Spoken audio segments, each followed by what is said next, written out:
Hello friends, in this video I am going to explain about inflation and main cause of inflation and see how it is affecting different categories of people.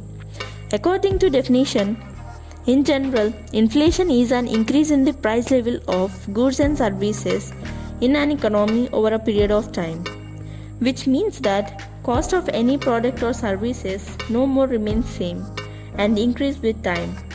Or we can also say that the money loses its value over time. Let us take some example to understand it better. In India, during 1964, the price of gold per 10 grams was 63.25 rupees.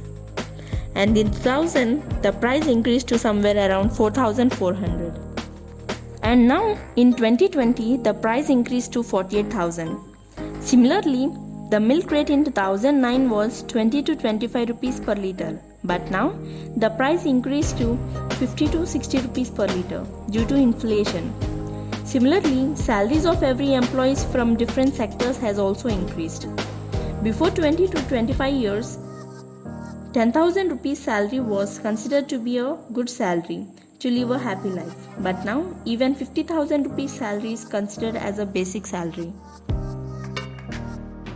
Inflation is denoted in percentage. Generally, inflation is calculated as an average increase in price across all goods and services. For example, if a product like milk with price of rupees 50 per liter is increased to 55 rupees the next year, the price of milk is inflated by 10% in 1 year. Now all this is good, but what is the reason behind inflation? There are three causes of inflation. The first one is demand pull inflation. This inflation is naturally and occurs quite often in the world. It is based on fundamental principles of supply and demand. When demand increases and supply decreases, the price increases, and vice versa. Demand pull inflation occurs due to shortage of supply of any product or services or increase in consumption of product, which result in increase in price.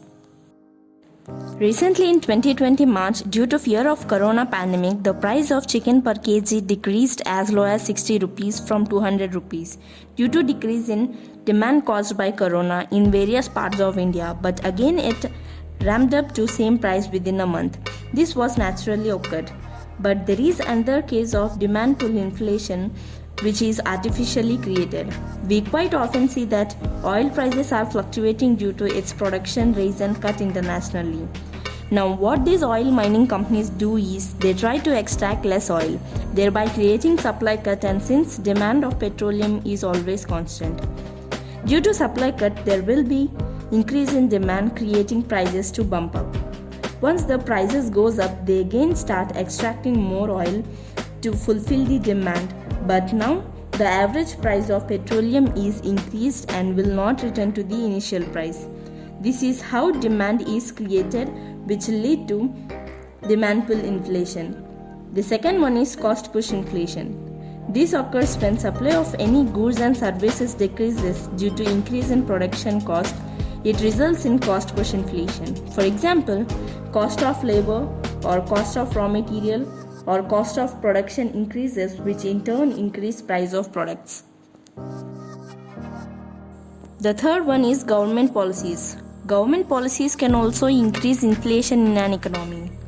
If government prints more money and pumps the currency into the economy, then there will be more money in circulation chasing same number of products. Government does this because of any crisis like recession or natural disaster. By pushing more money into circulation, the prices of all products and services increases, creating inflation. There are many real cases in our history which brought hyperinflation due to government policies and misoperations. Most disastrous one is Hungary's hyperinflation between 1945 and 1946. Cost of preparing for World War II led to loose monetary policy and depreciation of Hungarian pengo currency. At the end of war, the Hungarian government began printing money rapidly, which led to introduction of currency note of 1 million pengo and even 1 billion pengo currency note. Similar case has been observed in Zimbabwe during 2007 and 8. Here, due to government operations and policies, the currency lost its power. During that period of time, highest Zimbabwe currency note printed was 100 trillion. For example, a child was carrying bag full of notes just to buy a pen.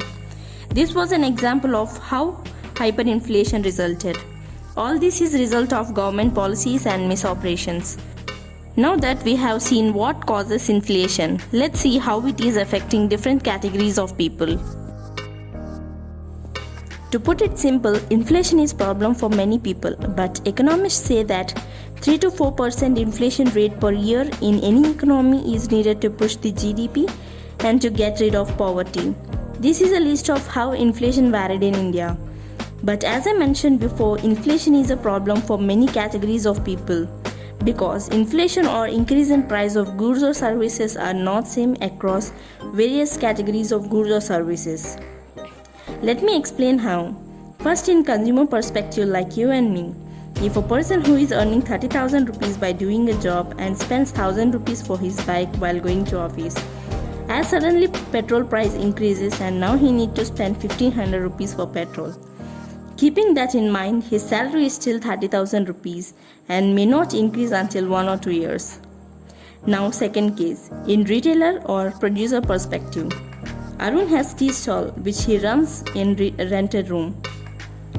He sells a cup of tea for ₹7, but unfortunately the rented room owner increases the rent from 10,000 to 15,000 rupees per month.